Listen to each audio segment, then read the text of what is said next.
बिस्मिल्लाहिर्रहमानिर्रहीम। अस्सलामुअलैकुम। A1 TV के साथ मैं हूँ मोमिना साजिद। मैं हूँ अदील मुमताज। नजर डालेंगे न्यूज़ हेडलाइंस पर। सुप्रीम कोर्ट ने हमजा शहबाज की बतौर वज़ीर आला इख्तियारात मुअत्तल कर दिए। अदालती फैसले तक हमजा शहबाज बतौर ट्रस्टी काम करते रहेंगे। केस की समाअत पीर तक मुलतवी हो गई। पंजाब स्पीकर समझते थे कि पार्टी का पार्लिमानी लीडर पार्टी का चेयरमैन होता है। वो समझता था कि पार्लिमानी लीडर और पार्टी सरबराह एक ही बात है। अदालत ने रिमार्क्स दिए कि गलत समझा है और गलत समझकर इतना बड़ा एक्शन लिया। रहनुमा PTI असद उमर का कहना है कि जब स्पीकर की रोलिंग आइन और कानून से मुतसादिम है, मामला जल्द क्लियर हो जाएंगे। अदालत के फैसले के बाद इमरान खान कॉल देंगे। शाह महमूद कुरैशी कहते हैं कि जरदारी ने पाकिस्तान के साथ खेल खेला। वो मुल्क दुश्मन एजेंडे पर है। हकीकी आज़ादी पर यकीन रखने वाले इंतजार करें। हुक्मरान इत्तेहाद का वज़ीर आला पंजाब के मामले पर फुल कोर्ट बेंच बनाने का मुतालबा।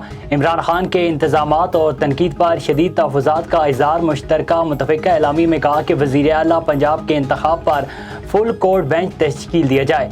आइन मुकन्ना अदलिया और इंतज़ामिया में इख्तियारात के वाज़े लकीर खींची हुई है। एक मुतकब्बिर शख्स इख्तियारात की लकीर को मिटाने की कोशिश कर रहा है। इंसाफ का पैमाना यकसा होना चाहिए। ऐसा नहीं हो सकता कि हर बार PTI को फेवरेट करार दिया जाए।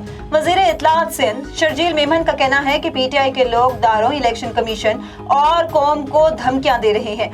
मुल्क में ब्लैक मेलिंग की सियासत का खात्मा होना चाहिए। मुर्तज़ा वहाब बोले कि PTI ने हर बार लोगों और इदारों को लड़वाने की कोशिश की है।